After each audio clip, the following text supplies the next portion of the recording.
The sun hung like a merciless eye above the cracked earth of West Texas, its heat pressing down on everything that dared to exist beneath it. The year was 1874, and this land still bore the scars of endless conflicts between settlers pushing westward and the tribes who had called these plains home for generations untold.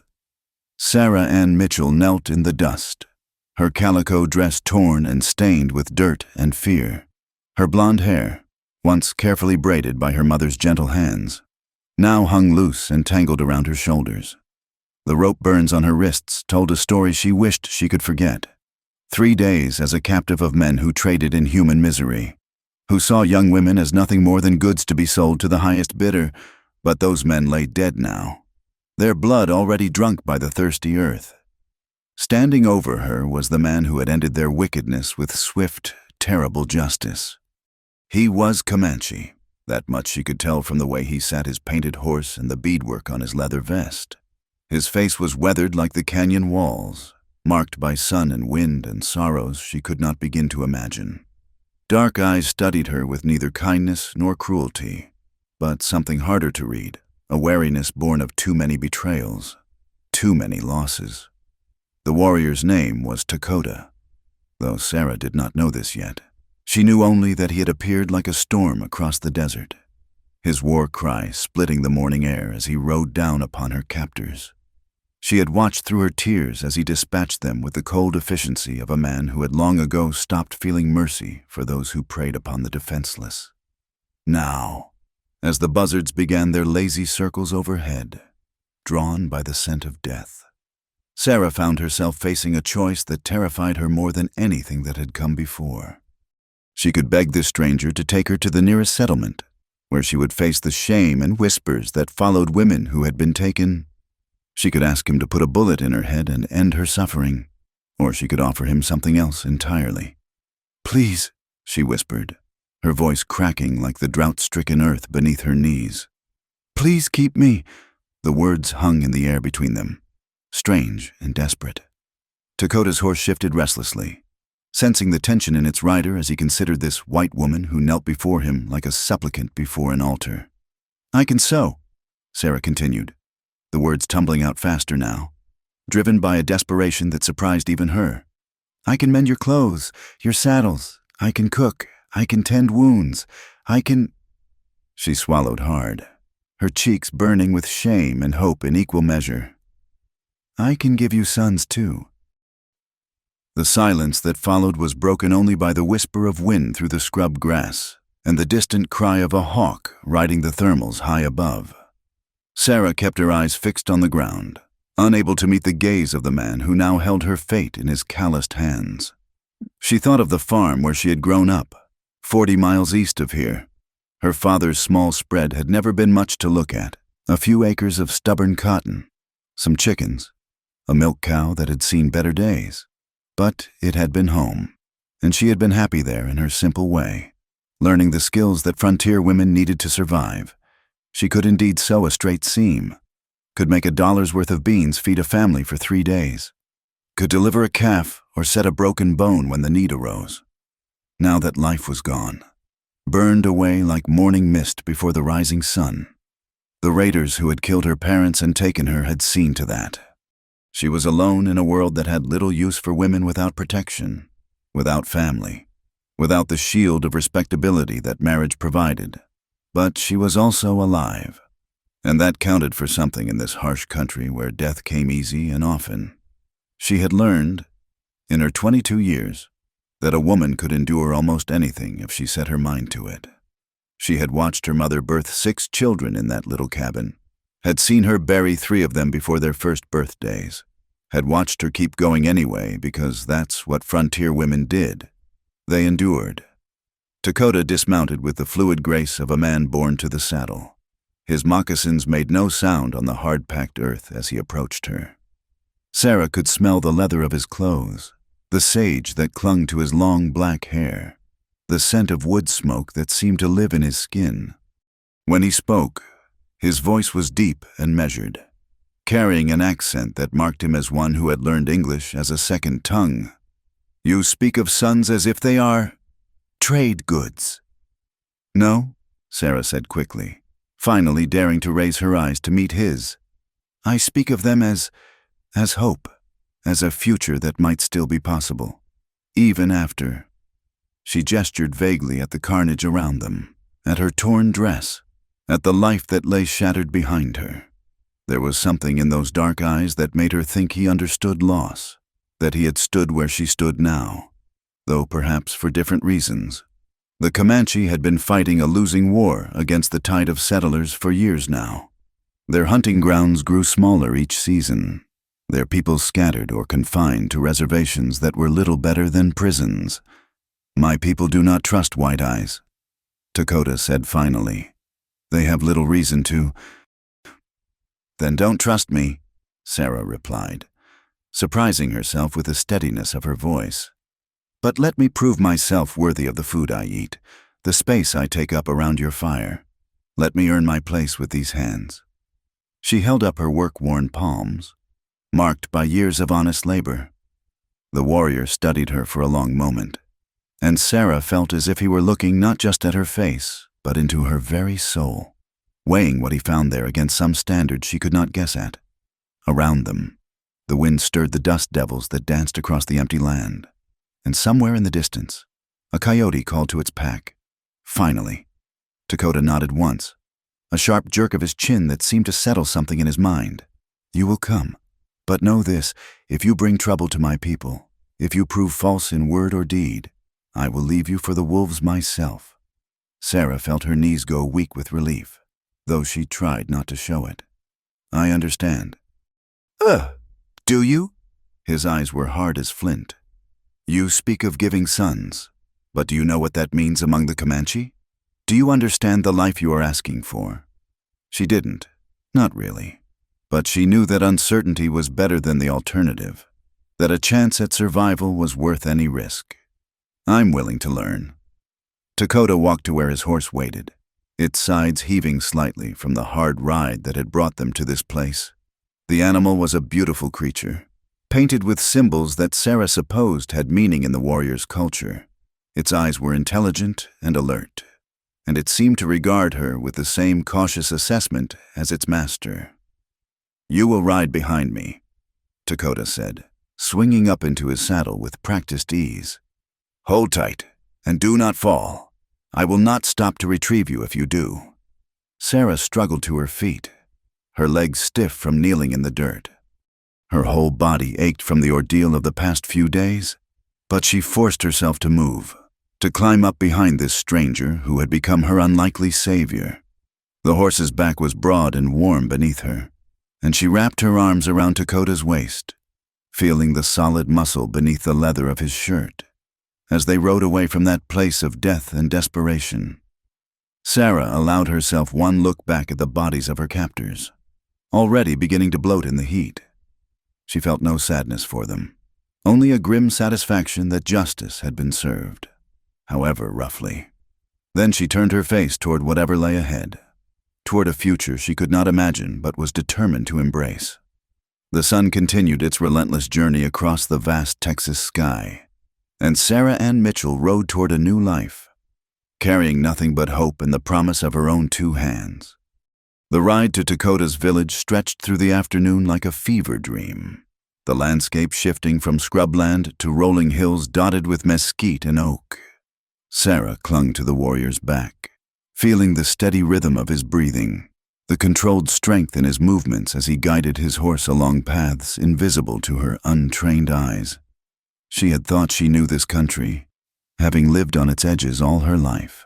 But now she realized how little she truly understood about the hidden ways that crisscrossed the Texas plains. Dakota spoke little during their journey, offering only terse warnings when the terrain grew treacherous or when they needed to water the horse at hidden springs that bubbled up from the limestone beneath. Sarah sensed a deep weariness in him, not the tiredness of the body, but something far more profound, a soul-deep exhaustion that spoke of losses too great to measure. She did not know, could not know, that 3 winters past, this same man had returned from a hunting expedition to find his world destroyed.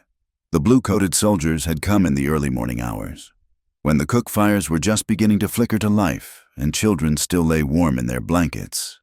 They had called it a military action, a necessary strike against hostile forces. Takota called it what it was, the murder of innocents. His wife, Ayana, had been grinding corn when the bullets found her. She had died trying to shield their son, little Joseph, who bore his father's eyes and his mother's gentle spirit. The boy had lived long enough to speak his father's name once more before joining his mother in the spirit world. Takota had buried them both beneath an oak tree that overlooked the river where they had often picnicked in happier times, and something vital in him had died with them that day. The warrior who now rode through the Texas hills was a different man than the one who had kissed his family goodbye that long-ago morning, where once there had been laughter and hope. Now there was only duty and the cold mathematics of survival. He had saved Sarah not from compassion. That luxury had been burned out of him along with everything else he had once held dear, but from a sense of honor that ran deeper than personal pain. A warrior did not stand by while the innocent suffered, even when those innocents wore the same skin as his enemies.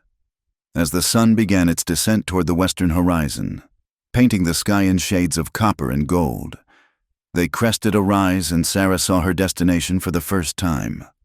The Comanche village spread across a sheltered valley like a collection of dreams made manifest. The tipis stood in orderly clusters, their buffalo hide walls glowing warm in the fading light. Smoke rose from cook fires in lazy spirals, and she could hear the distant sound of children playing, their laughter carried on the evening breeze. It should have been a peaceful scene. But Sarah's newly awakened instincts caught the subtle signs of a people under siege. The horse herd, though still substantial, was smaller than it should have been for a village this size. The tipis themselves, while well-maintained, showed signs of frequent packing and unpacking. This was a people ready to move at a moment's notice, and the warriors who stood guard at the village's edges carried themselves with the hyper-vigilance of men who had learned that safety was always temporary. Takota's arrival caused a stir that rippled through the camp like stones thrown into still water. Women emerged from their teepees to stare. Children gathered in curious clusters, and the warriors who had been seeing to their horses and weapons turned to observe this strange procession. Sarah felt the weight of dozens of eyes upon her, measuring, judging, trying to understand what this white woman's presence might mean for their already precarious existence. An older man approached them, his gray hair braided with eagle feathers that spoke of honors earned in battle. His face was weathered like old leather, marked by lines that told stories of both wisdom and sorrow. This was Neshoba, the village elder whose counsel carried weight even among the proudest warriors. He spoke to Takota in rapid Comanche, his voice carrying a note of concern that needed no translation. Takota dismounted and helped Sarah down, his hands impersonal but steady as she found her footing on legs shaky from the long ride. He answered the elder in the same language, his tone respectful but firm. Sarah caught her own name in the flow of unfamiliar words, along with what sounded like an explanation of how they had met. Other men joined the conversation, warriors whose faces bore the scars of recent battles, whose eyes held the same haunted quality she had seen in Takota's gaze. One of them, a stocky man with graying temples whom she would later learn was called Running Bear, gestured sharply in her direction while speaking words that clearly carried disapproval. Sarah stood silent through this debate over her fate, understanding that her life hung in the balance of a discussion she could not comprehend. She tried to make herself small, unthreatening, while still maintaining the dignity that had carried her through the worst moments of the past few days. She thought of her mother's words from long ago. Stand straight, Sarah Ann. Whatever comes, you meet it with your shoulders back and your chin up. The conversation continued as full darkness settled over the camp, broken only by the flickering light of fires and the soft glow of stars emerging in the clear desert sky. Finally, Neshoba raised his hand for silence. He studied Sarah for a long moment, his dark eyes seeming to peer into her very soul. When he spoke, it was in heavily accented but clear English. The one called Takota tells us you wish to stay among our people. This is unusual. Yes, sir, Sarah replied. keeping her voice steady despite the fear that clawed at her throat. "I have nowhere else to go. There are settlements, towns where your own kind would take you in." Sarah thought of those towns, of the whispers that would follow her, of the life of charity and shame that awaited any woman who had been ruined by her experiences. Those places would not truly welcome me, elder, not as I am now. Neshoba nodded slowly, as if he understood more about rejection and displacement than she might have expected. "Takota speaks of your offer, of children you would bear." The heat rose in Sarah's cheeks, but she forced herself to meet the old man's gaze. "I spoke of hope, elder, of the possibility of a future, if I am allowed to prove my worth." "And what worth might that be? What can a white woman offer to the Comanche?" It was a fair question, one that cut to the heart of her desperate gamble.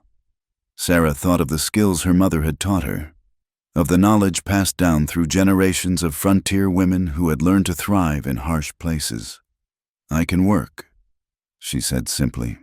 "I can sew and mend, cook and clean, tend the sick and injured.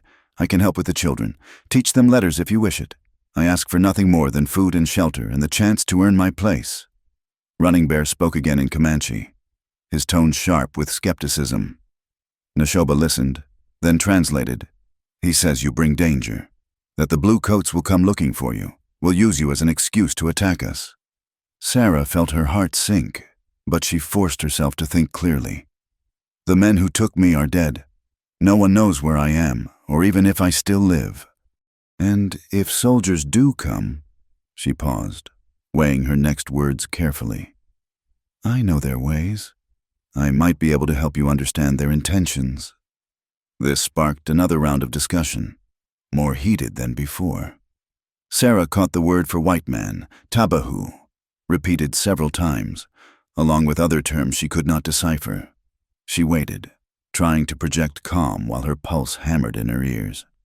Finally, Takota stepped forward and spoke at length, his voice carrying a quiet authority that gradually silenced the other voices. When he finished, Neshoba studied him with something that might have been surprise, or perhaps recognition of something long thought lost. The elder turned back to Sarah. "Takota claims responsibility for you. He says you will stay in his teepee, work under his protection. If you prove false, if you bring harm to our people, the consequences will fall on him as well as you. Do you understand this burden you place upon him?" Sarah looked at Takota, seeing him clearly for the first time since their violent meeting that morning. She saw the pain he carried like a physical weight, the careful control he maintained over emotions too dangerous to release.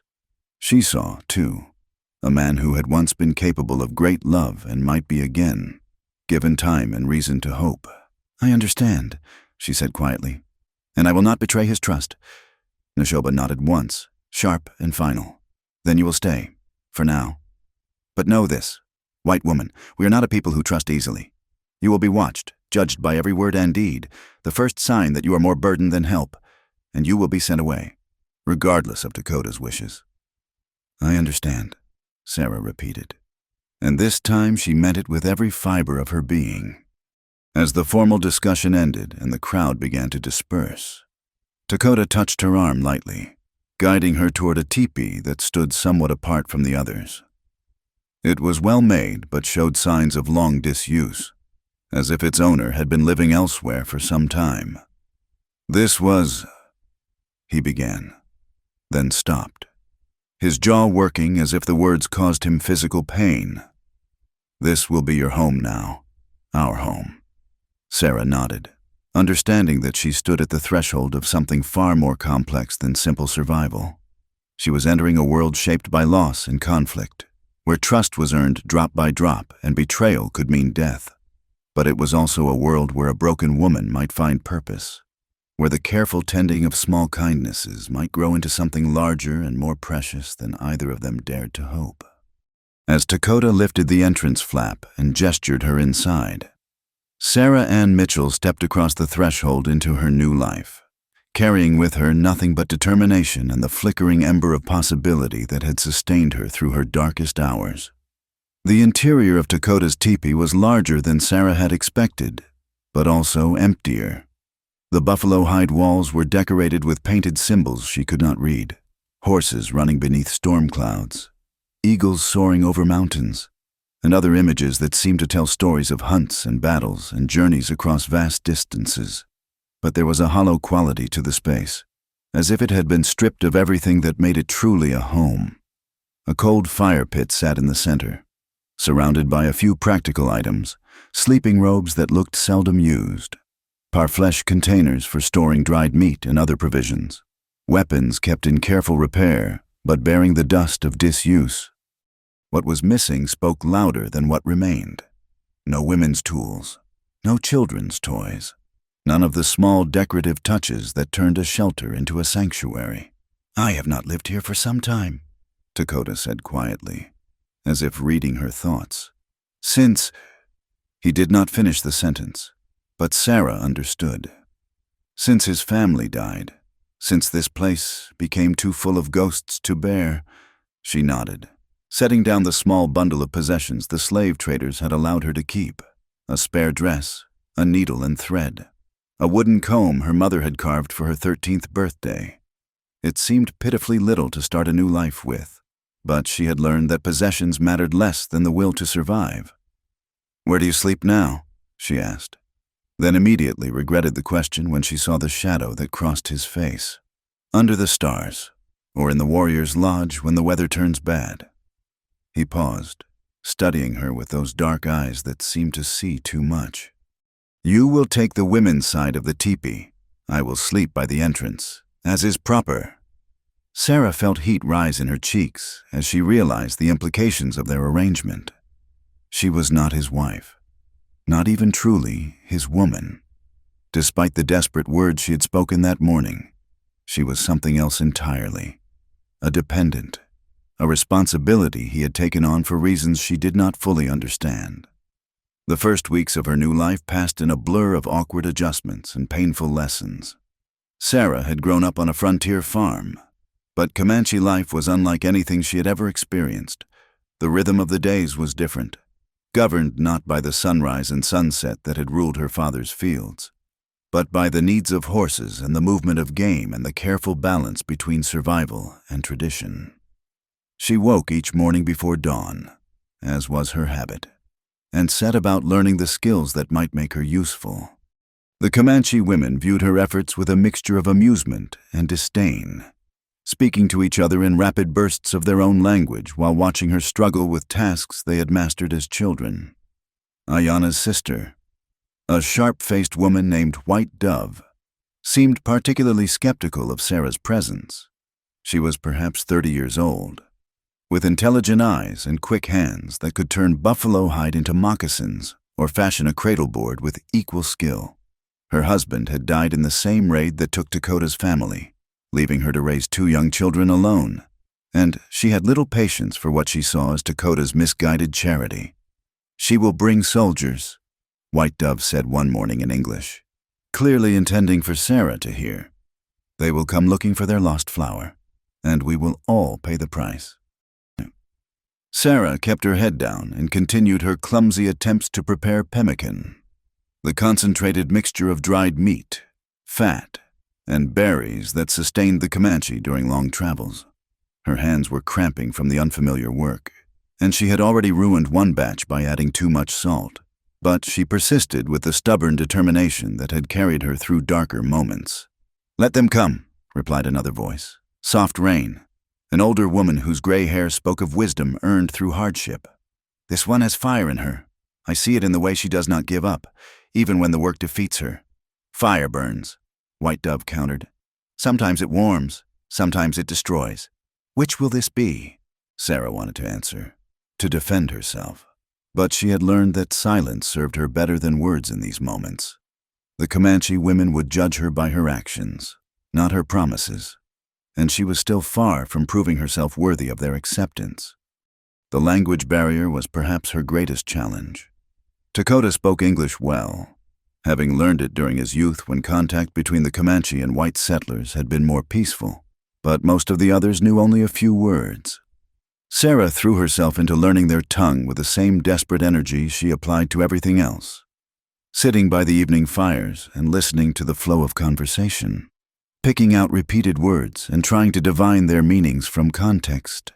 The children were her best teachers, as children often are. They giggled at her pronunciation and corrected her grammar with the casual cruelty of youth. But they also seemed less burdened by the prejudices of their elders. A boy named Little Wolf, perhaps 8 years old, took particular delight in teaching her the words for different animals, leading her around the camp and pointing at horses, dogs, and the occasional lizard, while patiently repeating their names until she could say them correctly. Shash, he would say, pointing at a bear hide stretched for tanning. Sash, Sarah would repeat, earning a shake of his head. Shash, the sound is in your throat, like anger. Shash, she would try again, and when she finally got it right, his grin would light up his whole face. But for every small victory, there were larger defeats. Sarah's sewing skills, which had seemed adequate on the farm, proved laughably inadequate for the intricate beadwork and quillwork that decorated Comanche clothing. Her cooking, while functional, lacked the subtle seasonings and techniques that turned simple ingredients into the flavorful meals the people expected. And her attempts to help with the horses, the center of Comanche life and wealth, were met with such alarm that she was quickly banned from the horse lines entirely. "You sit on a horse like a sack of grain," White Dove observed after watching Sarah's clumsy attempts to mount one of the gentler mares. "How did your people ever conquer anything? Riding like that?" The comment stung because it was true. Sarah had ridden farm horses since childhood, but always with a saddle and bridle, always at a sedate pace suited to checking fence lines or driving cattle. The Comanche rode bareback with a grace that seemed almost supernatural, guiding their mounts with subtle shifts of weight and pressure that spoke of a partnership deeper than anything she had ever experienced. Dakota watched these struggles with an expression that was difficult to read. He did not interfere with the women's judgment of her domestic skills, nor did he offer to teach her himself. But sometimes, in the evening when the day's work was done, he would sit across the fire from her and speak quietly about practical matters, which plants were safe to eat, how to read the signs that warned of approaching weather, the proper way to care for leather goods in the dry desert air. These conversations were Sarah's lifeline, the moments when she felt most human in a world that often seemed determined to reduce her to an object of curiosity or suspicion. Dakota's English was precise, but sometimes formal, as if he were translating thoughts that originated in another language, and she found herself hanging on every word. "Your people believe land can be owned," he said one evening, as they watched the stars emerge in the vast Texas sky. "This is difficult for us to understand. How does one own the wind, or the path of the buffalo?"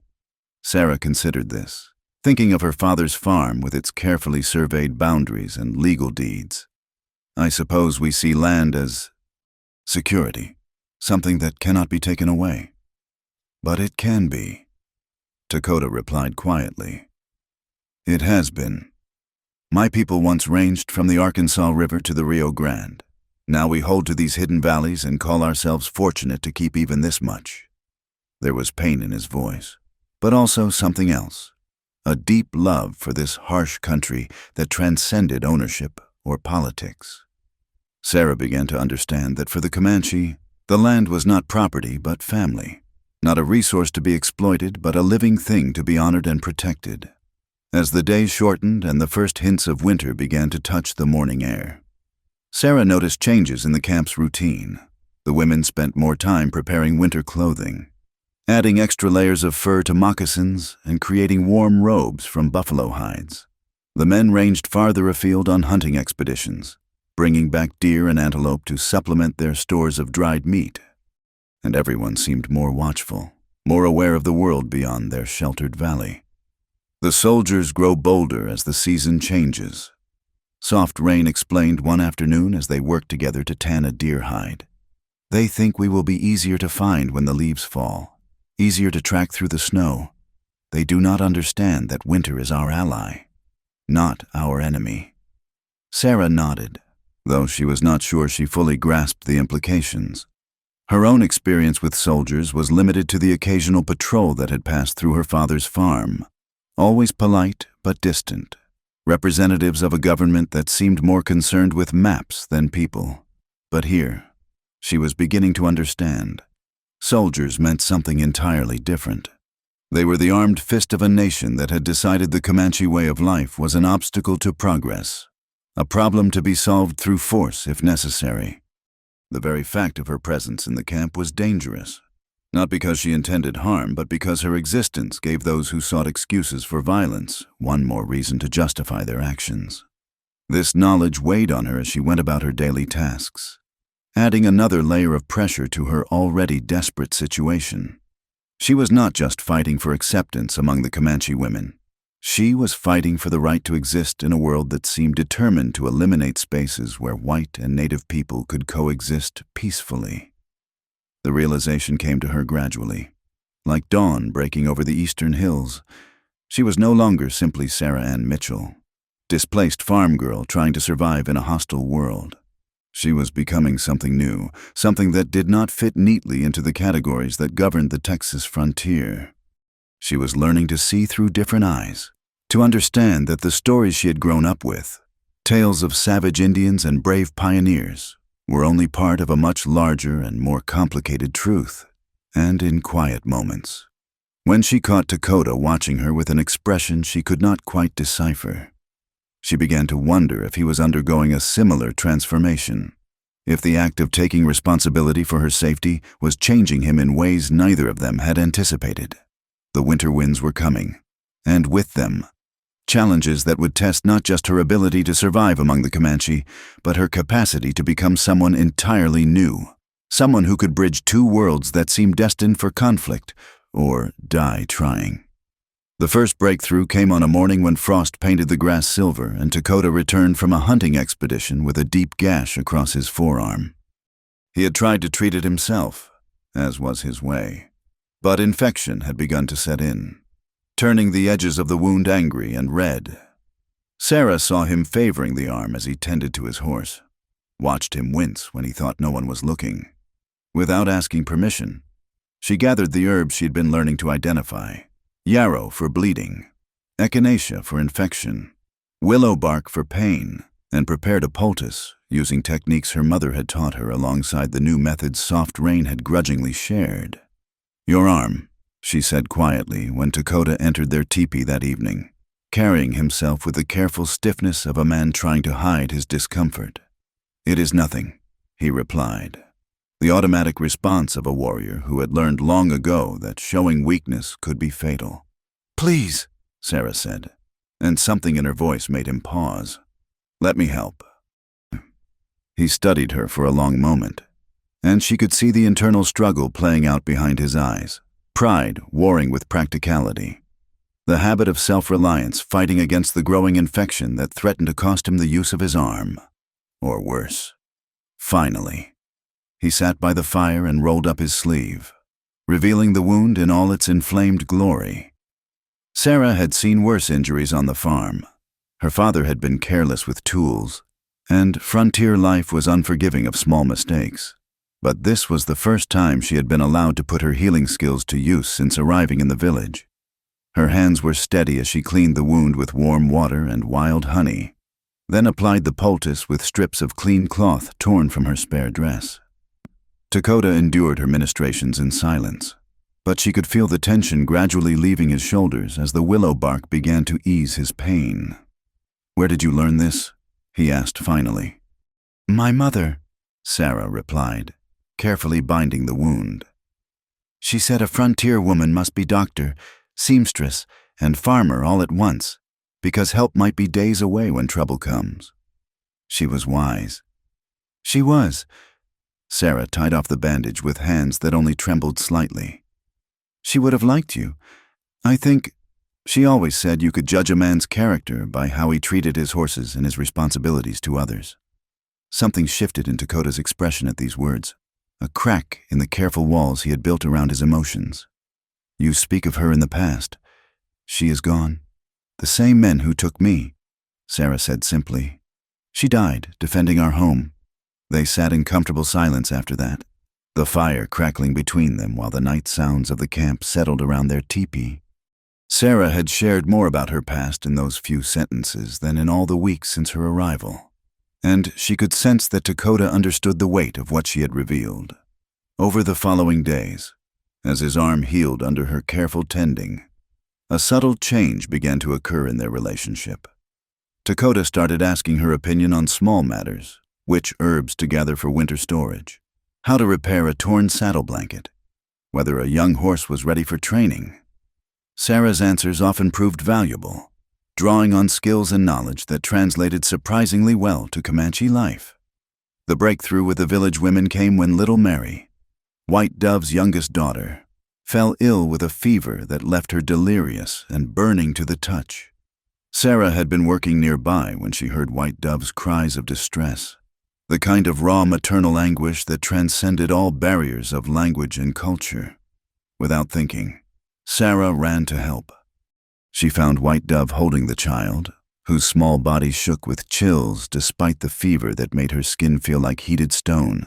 The camp's medicine woman, an ancient crone named Many Horses, was mixing herbs with shaking hands, her own advanced age making the delicate work difficult. "May I?" Sarah asked, gesturing toward the child. White Dove's first instinct was clearly to refuse, to protect her daughter from the potentially dangerous interference of the white woman. But desperation made her nod, and Sarah took the burning child in her arms with the confidence of someone who had helped raise younger siblings. "We need to cool her down gradually," Sarah explained, switching between English and her halting Comanche. "Too fast will send her into shock, but we must bring the fever down before it damages her mind." Working alongside Many Horses, Sarah prepared cool compresses and convinced the child to sip small amounts of willow bark tea.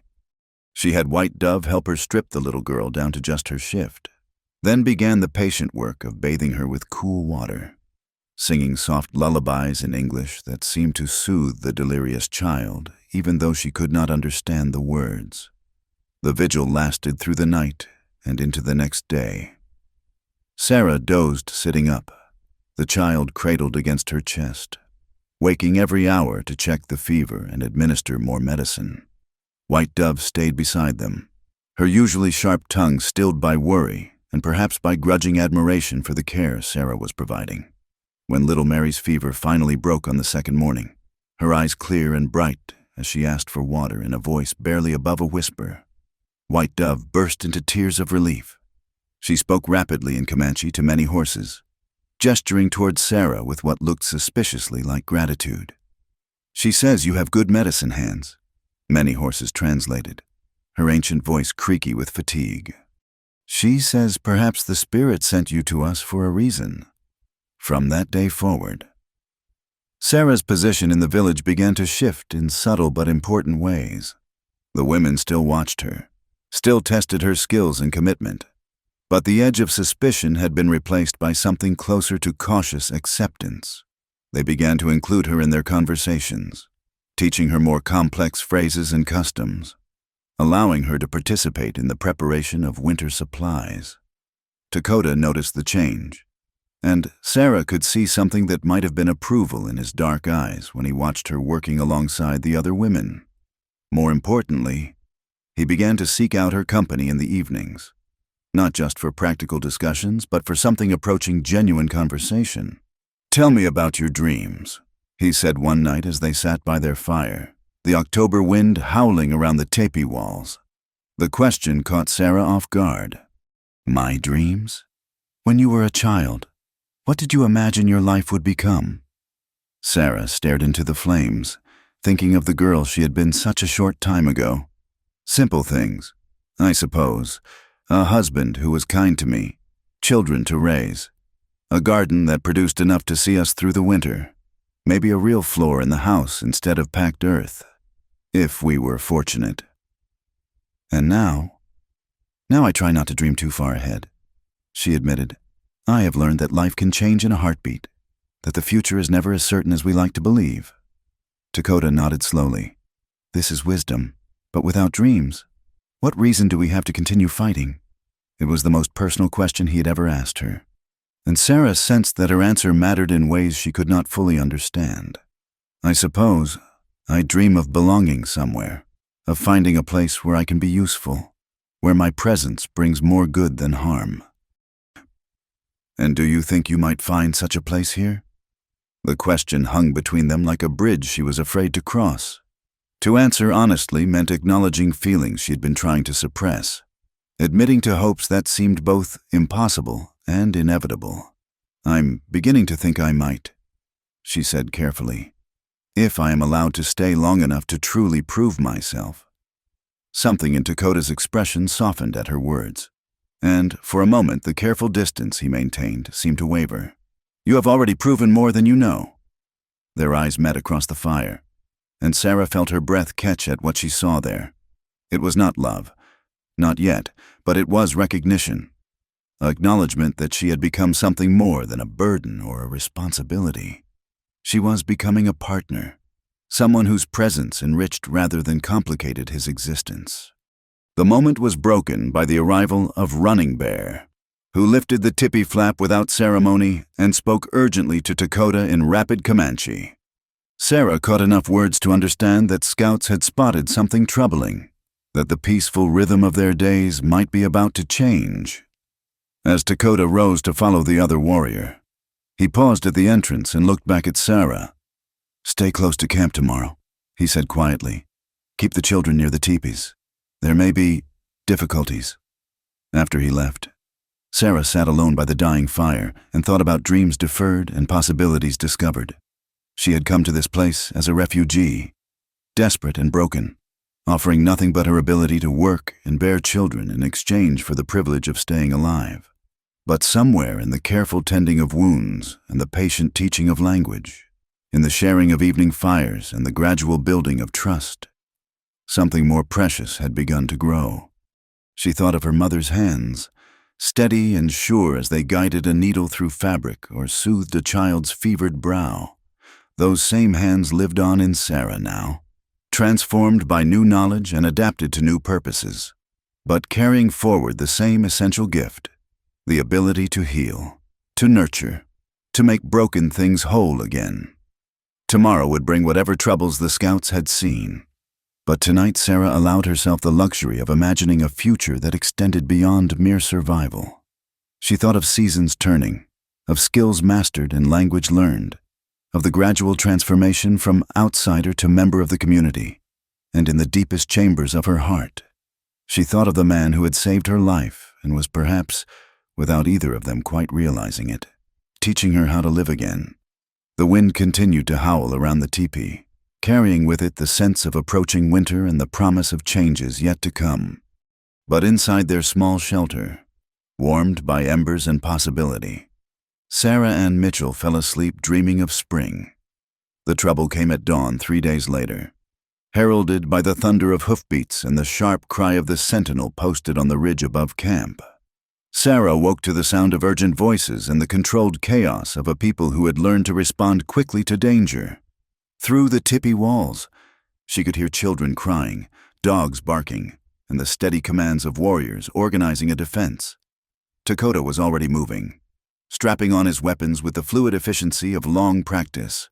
"Stay inside," he ordered, his voice carrying an authority that brooked no argument. "Whatever happens, do not show yourself until I return for you." But even as he spoke, Sarah could hear the approaching riders drawing closer, and with them came a sound that made her blood run cold, the organized cadence of cavalry troops, the jingle of military equipment, the disciplined shouts of officers calling orders in English. The blue coats had found them. Sarah pressed herself against the tippy wall and peered through a small gap in the hide, her heart hammering as she watched the scene unfold in the camp's central area. A troop of perhaps 30 soldiers had ridden into the village, their weapons drawn but not yet raised, maintaining the pretense that this was a peaceful encounter rather than the beginning of a massacre. At their head rode a young captain whose brass buttons gleamed in the morning sun, his face bearing the kind of righteous determination that Sarah had learned to fear. Behind him, a grizzled sergeant with hard eyes surveyed the assembled Comanche with the calculating gaze of a man pricing cattle at market. Elder Nashoba approached the soldiers with the dignity of a man who refused to show fear even in the face of overwhelming force. He spoke in careful English, his words carrying across the morning air with formal precision. "What brings the bluecoats to our camp? We have made no trouble, broken no agreements." The captain dismounted, his hand resting casually on his saber hilt. "I am Captain William Hartwell of the 4th Cavalry. We're tracking a group of raiders who attacked a settlement north of here. White woman was taken. We have reason to believe she might be in this area." Sarah felt the world tilt around her as the implications of his words sank in. They were looking for her, not the men who had taken her, who lay dead and forgotten in the desert, but her. Someone had survived the attack on her family's farm, had seen her being dragged away, had reported her disappearance to the authorities. "We have seen no raiders," Nashoba replied steadily. "This camp holds only our own people, living in peace as we have been promised we could do." Captain Hartwell's smile was thin and humorless. "Old man, we both know promises can be flexible things, especially when we're talking about the safety of innocent white women." He gestured to his sergeant, who began organizing the soldiers into a search formation. "You won't mind if we look around. Make sure there are no unwilling guests in your hospitality." Through her peephole, Sarah watched the tension in the camp ratchet higher with each passing moment. The Comanche warriors had positioned themselves strategically around the village, not obviously threatening, but ready to fight if necessary. The women had gathered the children into tight groups, their faces masks of controlled fear. And somewhere in that careful choreography of potential violence, she knew Dakota was weighing impossible choices. If the soldiers found her, they would have their excuse to treat the Comanche as hostile forces harboring captives. If the warriors resisted the search, blood would flow in quantities that would stain this valley for generations. And if she remained hidden and was discovered anyway, Dakota would be branded as a kidnapper and killer. His honor destroyed along with his life. The sound of approaching footsteps made her heart skip. Through the teepee wall, she could hear Captain Hartwell's voice drawing closer, along with the heavy tread of soldiers systematically searching each dwelling. "Sergeant Morrison, check that one there, and be thorough. These people are clever about hiding things they don't want found." Sarah closed her eyes and tried to think clearly through the fog of panic that threatened to overwhelm her. She thought of little Mary's fever, of White Dove's grudging acceptance, of the careful trust she had built over months of patient work. All of it would be destroyed if she were found here, branded as evidence of Comanche's savagery rather than proof of their capacity for mercy. But more than that, she thought of Dakota, the pain he carried, the careful walls he had built around his damaged heart, the slow healing that had begun in the quiet evenings they shared by their fire. She could not be the cause of more loss in his life, could not let her presence bring destruction to the only home she had known since her world collapsed. The decision crystallized in her mind with startling clarity. Before she could lose her nerve, she stood and moved toward the teepee entrance, her hand steady despite the magnitude of what she was about to do. But as she reached for the flap, it was suddenly thrust aside, and Dakota himself appeared, his face grim with determination and something that might have been desperation. "What are you doing?" he demanded in a harsh whisper. "I have to go to them," Sarah replied, her voice calmer than she had any right to expect. "If they find me here, they'll use it as an excuse to destroy everything. You know this." "No." The word came out flat and final. "I will not allow it. This isn't your choice to make," Sarah said gently, and the sadness in her voice seemed to hit him like a physical blow. "I came here asking you to keep me. Now I'm asking you to let me go. They will take you back to a world that will not accept what you have become." Dakota said urgently, "You have seen how the white settlements treat women who have lived among us. You will be forever marked, forever suspect." Sarah nodded, understanding the truth of his words, but also the necessity of her sacrifice. "Perhaps, but if I stay, I will be the death of people I have come to love. I cannot carry that weight." Outside, the sounds of the search were growing closer, Captain Hartwell's voice rang out with increasing impatience, and Sarah could hear the nervous whickers of horses as the tension in the camp continued to build. Dakota stepped closer, his dark eyes searching her face as if trying to memorize every detail. "This is not how our story should end. Maybe it's not ending," Sarah whispered, allowing herself to hope for just a moment that the future might hold possibilities neither of them could imagine. "Maybe it's just changing direction?" Before he could respond, she pushed past him and out of the teepee, stepping into the morning light with her chin raised and her shoulders back, just as her mother had taught her. The effect of her appearance was immediate and electric. Soldiers shouted in surprise. Warriors tensed for battle, and Captain Hartwell's face split into a grin of savage satisfaction. "Well, well," he said, striding toward her with predatory confidence. "Miss Sarah Ann Mitchell, I presume? We've been looking all over creation for you." "Captain," Sarah replied with as much dignity as she could muster. "I am grateful for your efforts to find me." "I'm sure you are, Miss. Must have been quite an ordeal, being held captive by these savages." His eyes swept over her appearance, taking in the Comanche-style dress she wore, the way her hair hung in braids rather than the proper arrangements expected of white women. "Don't you worry. We'll get you cleaned up and back to civilization in no time." Sarah felt the weight of dozens of eyes upon her, soldiers eager for justification of their presence, Comanche preparing for the worst, and somewhere in that crowd, Dakota watching her make the hardest choice of her life. "Captain," she said carefully, "I want you to understand that these people, they saved me. They could have left me to die in the desert, but they didn't. They gave me shelter, food, protection. They are not the enemies you believe them to be."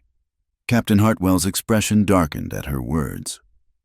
"Miss, I think your ordeal has confused you about the nature of your situation. These people are hostiles, and your presence here is evidence of their criminal behavior. Don't worry. Once we get you away from their influence, you'll remember things more clearly." The casual dismissal of her words, the assumption that she was too addled by trauma to understand her own experience, filled Sarah with a fury that surprised her with its intensity. But she forced herself to remain calm, knowing that any display of emotion would only confirm the captain's prejudices. "I understand my situation perfectly well," she said quietly, "and I choose to go with you willingly, to prevent any misunderstandings that might lead to unnecessary violence." As the soldiers formed up around her, creating a protective cordon that felt more like a prison, Sarah allowed herself one last look at the Comanche camp. She saw White Dove holding little Mary close, her face a mask of sorrow and understanding. She saw Elder Nashoba standing straight despite his age, dignity intact even in defeat, and finally, she saw Dakota, standing apart from the others, his face carefully empty of expression but his eyes burning with emotions too complex to name. Their gazes met across the space that separated them. And in that moment, Sarah tried to convey everything she could not say aloud, her gratitude for his protection, her sorrow at their parting, and beneath it all, the recognition of something deeper that had grown between them during their months together. Then Captain Hartwell was helping her onto a spare horse, his hands solicitous but firm, and the moment was broken. As the cavalry troop prepared to ride out, Sarah heard him speaking quietly to his sergeant. "Mark this location, Morrison. We'll be back with a full company to deal with this nest of hostiles permanently. Can't have them harboring captives and thinking they can get away with it." The words hit Sarah like a physical blow, and she turned in her saddle to stare at the captain in horror.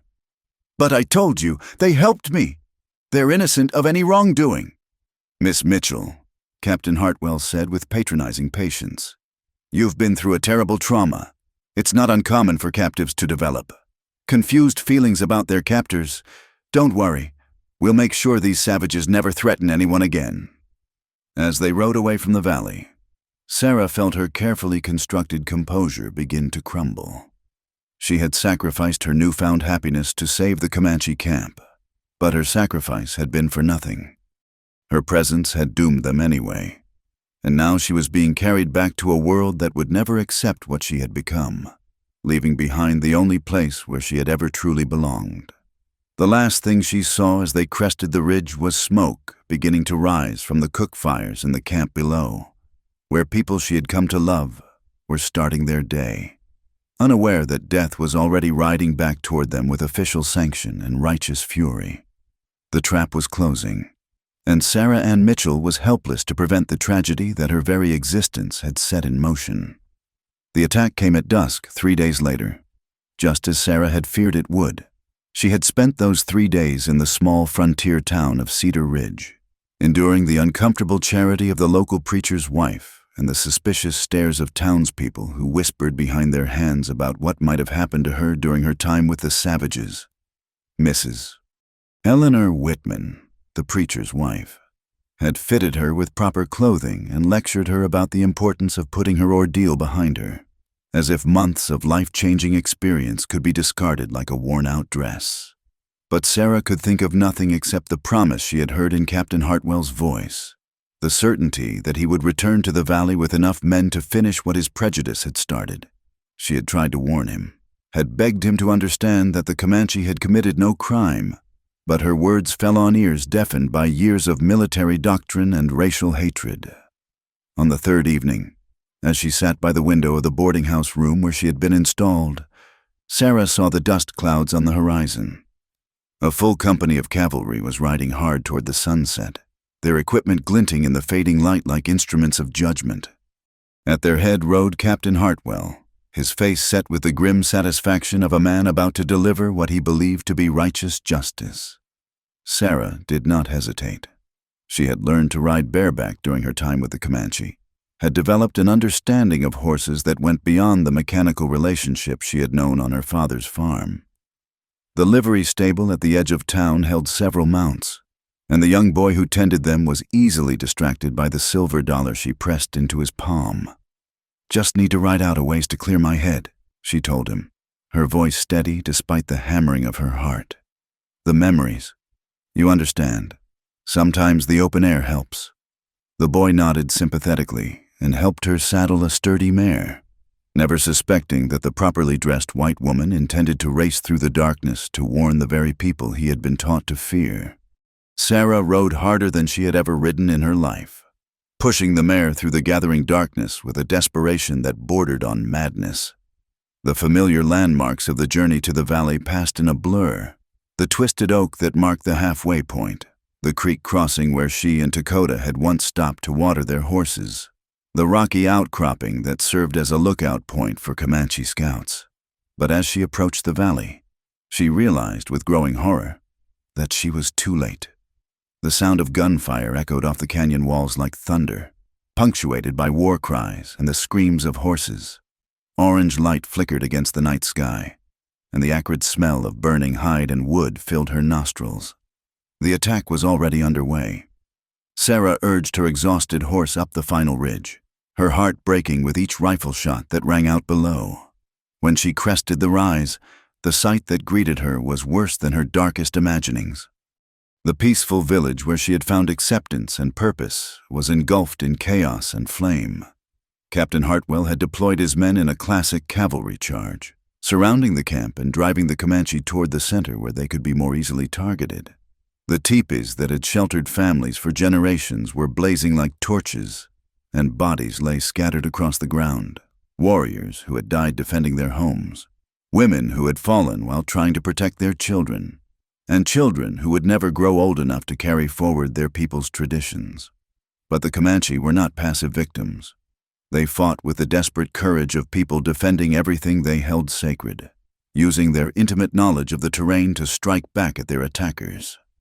Sarah could see Dakota in the thick of the battle, his war paint gleaming in the firelight as he led a group of warriors in a counterattack against the cavalry's left flank. She watched in terrified fascination as he moved through the combat with fluid grace, his rifle and tomahawk working in deadly harmony.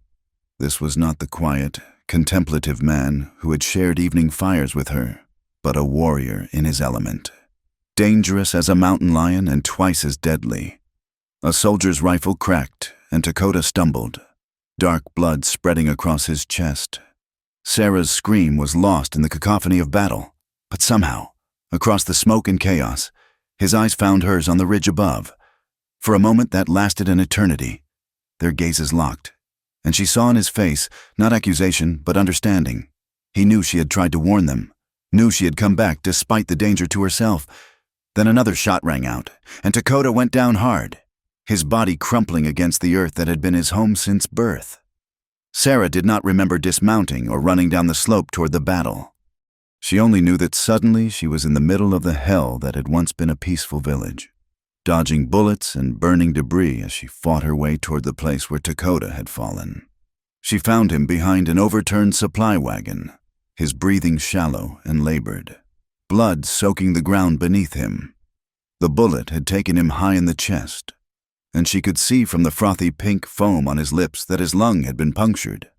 "You came back," he whispered, his voice barely audible over the sounds of continued fighting. "I tried to warn you," Sarah sobbed, pressing her hands against the wound in a futile attempt to stop the bleeding.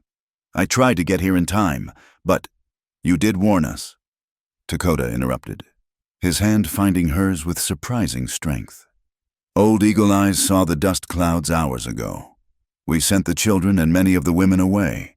They are safe in the hidden caves." Sarah felt a small measure of relief through her grief, knowing that at least some of the innocents had escaped the slaughter. But it was cold comfort when the man she had come to love lay dying in her arms. "We have to get you out of here," she said desperately, looking around for some means of escape. "I can treat your wounds, help you heal." "No." Dakota's voice carried a finality that stopped her protests cold. "My time in this world grows short, but you must live. You must carry our story forward." A shadow fell across them, and Sarah looked up to see Captain Hartwell standing over them, his saber drawn and his face twisted with righteous fury. Behind him, several soldiers had their rifles trained on the unlikely pair. "Well, well," the captain said, his voice dripping with contempt. "Look what we have here. Miss Mitchell, consorting with the enemy in their hour of defeat. How very illuminating." "This man saved my life," Sarah said fiercely, not moving from her protective position over Dakota's broken body. "He and his people showed me more kindness than I've received from any of you so-called civilized folk." Captain Hartwell's laugh was harsh and bitter. "Kindness? Miss, this savage kidnapped you, held you against your will, probably subjected you to unspeakable degradations. And here you are, defending him like some kind of Stockholm Syndrome victim." "You're wrong," Sarah said, her voice growing stronger with each word. "I was never a captive here. I was home." The admission hung in the air between them like a challenge, and Sarah could see the exact moment when Captain Hartwell's righteous certainty transformed into something darker and more personal. His eyes narrowed as he took in her appearance, the way she knelt protectively over the wounded warrior, the ease with which she wore clothing that mixed white and Comanche styles, the fluency with which she spoke words of comfort in the Comanche tongue. "You've gone native," he said with disgust. "Completely and utterly corrupted by these animals. Well, don't worry. We'll get you the help you need to remember who and what you really are." He gestured to his men, and Sarah felt rough hands seizing her arms, dragging her away from Dakota despite her struggles. "No, he's wounded. He needs medical attention." "What he needs," Captain Hartwell said coldly, raising his saber above the defenseless warrior, "is to be put out of his misery like the rabid dog he is." "Wait!" Sarah's desperate cry stopped the blade inches from Dakota's throat. "Please, I'll do anything you ask. Go anywhere you want. Submit to any treatment you think I need. Just let me say goodbye." Something in her voice, perhaps the raw grief that no amount of acting could fake, made the captain pause. He lowered his weapon slightly, though his expression remained hard as granite. "1 minute," he said curtly. "Then we're done here." Sarah dropped to her knees beside Dakota, gathering him into her arms with infinite tenderness. His breathing was growing weaker, and she could see the light beginning to fade from his dark eyes. "I'm sorry," she whispered against his ear, her tears falling freely now. I'm so sorry I couldn't save you. Couldn't save any of them. You did save us, Dakota replied, his voice barely a breath. You showed us that love can grow even in the darkest places, that hope can survive even the worst storms, that is a gift worth dying for. His hand found hers one last time, pressing something small and hard into her palm. When she looked down, she saw it was a small carved bear, a token he had been working on during the long winter evenings, meant as a gift for her but never given. Remember us, he whispered. Remember that we were more than what they said we were. And then he was gone, his spirit departing on a breath that seemed to carry with it all the dreams and possibilities that had grown between them during their brief time together. Sarah clutched the carved bear to her chest and wept for everything that had been lost, not just Dakota's life, but the future they might have built together, the children who would never be born, the peace that could have existed between their two worlds if fear and hatred had not poisoned the well of understanding. Captain Hartwell allowed her grief for exactly 1 minute, then gestured for his men to lift her to her feet, as they prepared to carry her away from the smoldering ruins of her chosen home. Sarah took one last look at the valley that had sheltered her, at the people who had accepted her despite every reason not to trust. The battle was winding down now, the surviving Comanche either dead or scattered to the four winds. The great experiment in coexistence was over, destroyed by the very prejudices Sarah had hoped to escape. But as she was lifted onto a horse and prepared for the journey back to a world that would never understand what she had experienced, she made a silent vow to the memory of the man who had saved her life and shown her a different way to live. She would remember. She would carry their story forward, no matter what the cost to herself. And someday, somehow, she would find a way to honor the love that had bloomed briefly in the Texas desert before being cut down by the cold winds of intolerance and fear. The carved bear pressed against her palm like a promise, and Sarah Ann Mitchell rode into an uncertain future, carrying the ghosts of her chosen family with her into whatever trials lay ahead. The cave where Sarah found herself was little more than a crack in the canyon wall, barely wide enough for two people to shelter from the desert wind. But it was hidden, invisible to casual observers, and for now that was all that mattered. She pressed herself against the rough stone, listening to the distant sounds of pursuit growing fainter as Captain Hartwell's men searched the wrong valleys for the woman who had vanished from their custody like smoke. Her escape had been born of desperation and opportunity in equal measure. During the third night of their journey back to Cedar Ridge, when the soldiers had grown careless in their watch, assuming that a traumatized woman would never attempt to flee into the hostile wilderness, Sarah had slipped away from the camp like a ghost. She had learned much about moving silently during her months with the Comanche, lessons that now served her well as she navigated the treacherous terrain in darkness. But she was not alone in her refuge. A soft groan from the deeper shadows made her turn, her heart leaping with a mixture of hope and disbelief that she dared not trust. There, propped against the cave wall with crude bandages wrapped around his chest, was Dakota, alive, breathing, and very much not the corpse she had wept over in the burning village. "You're supposed to be dead," she whispered, crawling toward him with hands that shook like autumn leaves. "I am difficult to kill," he replied, his voice weak but carrying that familiar dry humor that had characterized their evening conversations. "Running Bear pulled me away when the soldiers moved on to easier targets. The bullet missed my heart by inches." Sarah reached him and immediately began examining his wounds with the practiced eye of someone who had become skilled at battlefield medicine. The bullet had indeed come terrifyingly close to the vital organs, and infection was already setting in around the entry wound. But he was alive, impossibly, miraculously alive. "Why didn't Running Bear take you to the hidden caves with the others?" she asked, cleaning the wound with water from her canteen and strips torn from her own clothing. "I would not go," Dakota admitted, wincing as she probed the injury. "I kept thinking, hoping, that you might return, that somehow you would find a way back to us." The simple admission hit Sarah like a physical blow. carrying with it all the weight of hope and faith she had not dared to acknowledge in herself. "I did come back," she said softly. "I tried to warn you, but I was too late. And then when I saw you fall—" Her voice broke, remembering the agony of believing she had lost him forever. "But you are here now," Dakota said, his hand finding hers in the dim light that filtered through the cave entrance. "That is what matters." They sat in silence for a moment, the enormity of their situation settling around them like a heavy blanket. The Comanche village was destroyed, scattered to the winds by Captain Hartwell's attack. Sarah was a fugitive from her own people, branded as an Indian sympathizer and possible collaborator, and Dakota was a wounded warrior with a price on his head, hunted by an army that would show no mercy if he were captured. "What happens now?"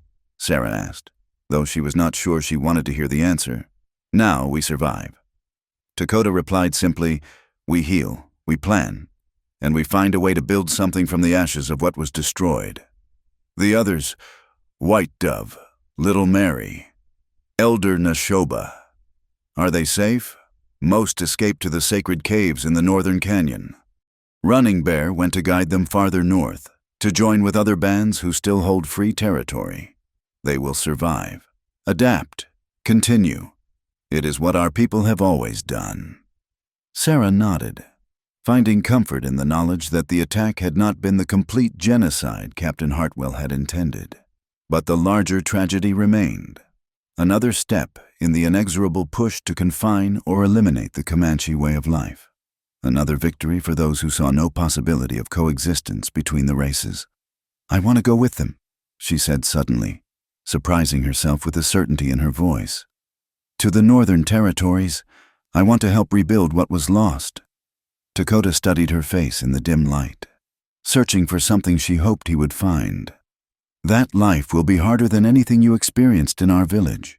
We will be constantly moving, always hunted, living on the edges of a world that wants us dead or confined to reservations. There will be no safety, no certainty, no guarantees of survival from one day to the next. There were no guarantees in the life I was born to either." Sarah replied, "At least with your people. I know I belong. I know my work has meaning, that I am valued for who I am rather than judged for what has happened to me." She paused, gathering courage for the words that would lay her heart bare before him. "And there is something else. Something I should have said before the attack, before I thought I had lost the chance forever." Dakota's dark eyes fixed on hers, and she could see the careful hope he was trying not to acknowledge. "What is that?" "I love you," she said simply, the words carrying the weight of months of shared meals and quiet conversations, of hands touching as he helped her mount a horse, of glances across the fire that spoke of possibilities neither dared to name. "Not because you saved my life, not out of gratitude or desperation, but because of who you are. Because you saw something in me worth protecting, worth nurturing. Because you made me feel like I could be more than just a survivor." The silence that followed her confession seemed to stretch into eternity. Sarah held her breath, waiting for his response, terrified that she had misread the signs, that the tenderness she thought she had seen in his eyes was merely kindness toward a damaged creature who needed protection. When Dakota finally spoke, his voice was rough with emotion barely held in check. "For 3 years, I believed my heart had died with my family. I told myself that love was a luxury I could no longer afford, that opening myself to such feelings again would only lead to more pain." He reached up to touch her face with fingers that trembled slightly. "But you brought light back into a world that had become nothing but shadows. You made me remember what it felt like to hope for a future that extended beyond mere survival." Sarah leaned into his touch, feeling tears of relief and joy spilling down her cheeks. "And do you hope for such a future?" "With you, yes," he whispered, pulling her closer despite the pain it caused his wounded chest. "I love you, Sarah Ann Mitchell. I love your courage, your stubborn refusal to surrender, your gentle hands that can heal both bodies and hearts. I love the way you see beauty in our world, the way you made yourself part of our people through sheer force of will and kindness. Their lips met in a kiss that tasted of tears and desert dust and the promise of new beginnings.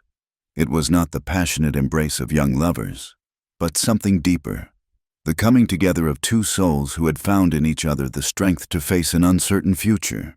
When they broke apart, both were breathing hard, and Sarah could see fresh blood seeping through Takota's bandages where the movement had reopened his wound. "You need to rest," she said, immediately shifting back into her role as healer. "Let me tend to this properly, then you should sleep." As she worked, cleaning and rebandaging his injuries with supplies scavenged from the destroyed village, Takota spoke quietly about their options. Running Bear left word that if any survivors wished to join the northern bands, they should follow the hidden trail that leads through Crow's Nest Canyon. It is a dangerous journey, especially for someone in my condition, but it may be our only chance at finding sanctuary. "Then we'll take that chance," Sarah said firmly. "But not until you're strong enough to travel. I won't risk losing you again so soon after getting you back." They settled into the rhythm of healing over the next several days, Sarah tending to Takota's wounds while he shared his knowledge of edible plants and hidden water sources that would sustain them on their journey. The cave became their world, a small pocket of safety in a landscape that had turned hostile to their very existence. In the quiet hours when Takota slept, Sarah would sit at the cave entrance and watch the desert sunset paint the sky in shades of gold and crimson. She thought about the woman she had been when this journey began, frightened, desperate, willing to trade anything for the simple right to survive. That woman felt like a stranger now, a half-remembered ghost from a life that no longer fit. The woman she had become was stronger, more certain of her own worth and capabilities. She had learned to love without reservation, to fight for what mattered, to see past the artificial barriers that divided people into categories of us and them. She had found her place in the world, and she would defend it with everything she had. On the 7th morning, as golden light crept into their refuge and Takota woke with clear eyes and steady breathing, Sarah knew their time of hiding was nearly over. He was strong enough to travel, and each day they delayed increased the risk of discovery. "Are you ready?" he asked, reading the decision in her face. "I've been ready since the night I chose to come back for you," she replied, helping him to his feet. "Whatever comes next, we face it together." As they prepared to leave their sanctuary and begin the dangerous journey north, Sarah felt a deep certainty settle in her bones. She was no longer the desperate woman who had knelt in the desert dust, begging to be kept alive. She was no longer the outsider struggling to find acceptance in a foreign world. She was Sarah Ann Mitchell, healer and survivor, lover and fighter. She was a woman who had chosen her own path through the wilderness of the human heart, and she would not be turned aside by those who could not understand the choices she had made. The future stretched before them like an uncharted territory, full of dangers and possibilities in equal measure, but they would face it as they had faced everything else, together, with love as their compass and hope as their guiding star. 2 years had passed since the night Sarah and Takota fled through the hidden canyons toward an uncertain future. 2 years of constant movement, of making temporary homes in valleys too remote for cavalry patrols, of learning to live with the knowledge that safety was always temporary and peace was a luxury they could not afford. But they had survived, and more than that, they had built something beautiful from the ashes of their old lives. The small camp they now called home nestled in a protected valley 50 miles north of the Colorado River, where a natural spring provided fresh water year-round and the surrounding cliffs offered both concealment and defense. It was not large, perhaps 20 adults and half as many children, but it represented something precious, a community of survivors who had chosen to forge their own path rather than surrender to the reservations or scatter completely to the winds. Here, White and Comanche lived side by side, bound together not by blood or tradition but by shared necessity and mutual respect. There was Old Pete, a grizzled trapper who had fled civilization after witnessing one too many massacres. Maria Santos, a Mexican woman whose husband had been killed by rangers who considered all brown-skinned people enemies. 3 former slaves who had found more freedom among the Comanche than they had ever known in the white world. and scattered throughout were Comanche families like White Dove and her children, who had followed Running Bear to this sanctuary after the destruction of their village.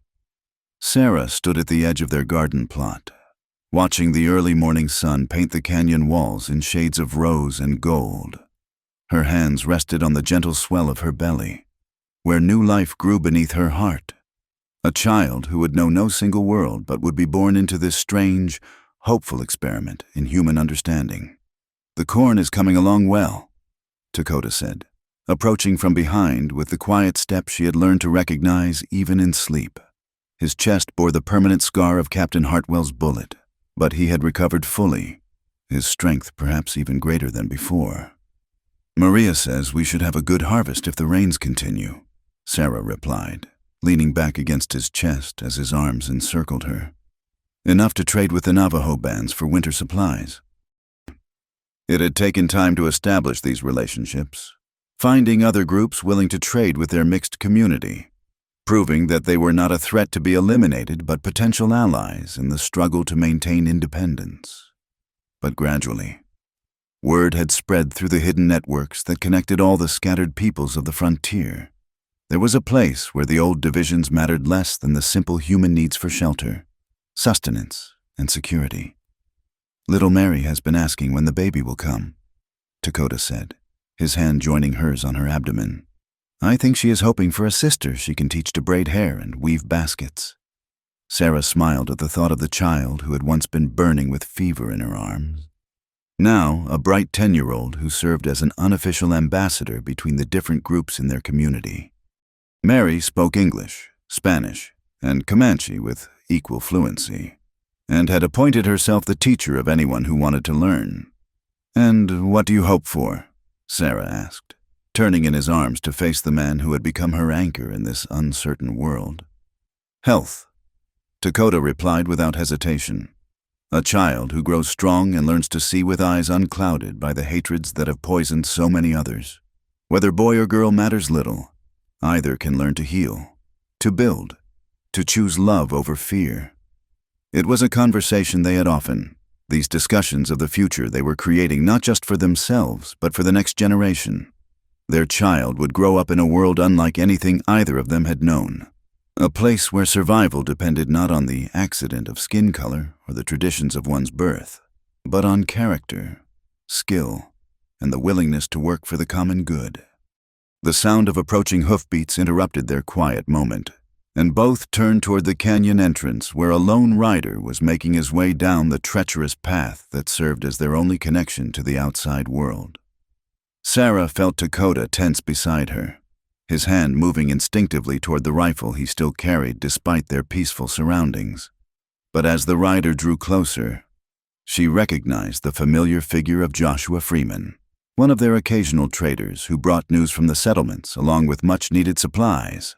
His face was grim as he dismounted, and Sarah felt a chill of premonition that had nothing to do with the morning air. "Josh," Dakota greeted him with the careful neutrality that marked all their interactions with the outside world. "You're earlier than expected." "Had to be," Joshua replied, his weathered face troubled. "Thought you folks should know. There's been changes in the territory. New territorial governor, new policies. They're organizing what they're calling pacification campaigns, systematic sweeps to round up any Indians not on reservations, plus anyone harboring them." Sarah felt her blood turn to ice water in her veins. How systematic? Systematic enough that they've got a whole company of cavalry detailed just for tracking down renegade settlements. Joshua said bluntly. "Word is they've got some kind of list, places where mixed communities are supposed to be hiding out. Don't know how they got their information, but—" He trailed off, but the implication was clear. Someone had talked, either voluntarily or under duress. Their sanctuary, so carefully hidden and protected, was no longer secret. "How long do we have?"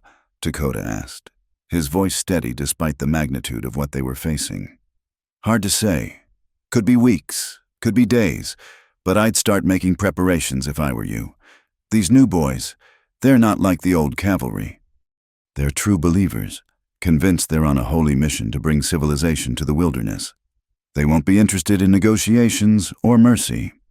As Joshua departed with promises to bring word of any further developments, Sarah and Dakota called together the informal council that governed their community. The discussion that followed was painful but necessary, a weighing of options that ranged from evacuation to a fighting retreat to the possibility of attempting to negotiate some kind of settlement with the authorities. "We could scatter," Running Bear suggested, his face showing every one of his 50-odd years. "Split into smaller groups, harder to track, harder to destroy completely. And lose everything we've built here?" Maria Santos countered, her dark eyes flashing with defiance. "This is our home. We've put 2 years of our lives into making something good here. Why should we run because small-minded men can't stand the sight of people living in peace?" Old Pete spat tobacco juice into the fire, making it hiss. "Because peace don't mean much if you're dead, Senora. And these soldier boys, they ain't gonna be interested in what we've built. They see a bunch of renegades and outcasts, and they figure the world's better off without us." The debate continued through the afternoon and into the evening, but Sarah could see the way it was trending. Despite their love for this place they had created together, despite the gardens they had planted and the homes they had built, the simple mathematics of survival pointed toward only one conclusion: they would have to leave. That night, as she and Dakota lay in their small cabin listening to the sounds of the community preparing for evacuation, Sarah allowed herself to grieve for the loss of their sanctuary. She thought of the baby growing within her, who would be born into a world of constant movement and uncertainty, rather than the stable community they had hoped to provide. "I'm sorry," Dakota said quietly, his voice carrying the weight of responsibilities that seemed to grow heavier with each passing year. "For what? For not being able to give you the life you deserve, the peace, the security, the chance to raise our child without fear." Sarah turned toward him in the darkness, her hand finding his face in the dim starlight that filtered through their window. "You've given me everything that matters," she said firmly. "A love worth fighting for, a purpose beyond mere survival, a community of people who accept me for who I am rather than judge me for what has happened to me. That's more than most people ever find in a lifetime. But our child will grow up knowing that love can triumph over hatred, that people of different worlds can choose to build something beautiful together, that there are some things worth any sacrifice to protect." She paused, feeling the baby stir within her as if responding to the passion in her voice. That's a better inheritance than land or money or social position. The evacuation began 3 days later, a carefully orchestrated dispersal that would scatter their people across the vast wilderness of the American Southwest. Some would head farther north into Colorado territory, others west toward California, still others south into Mexico, where the reach of American law grew thinner. Sarah and Dakota were among the last to leave, making sure that everyone else had gotten safely away before beginning their own journey.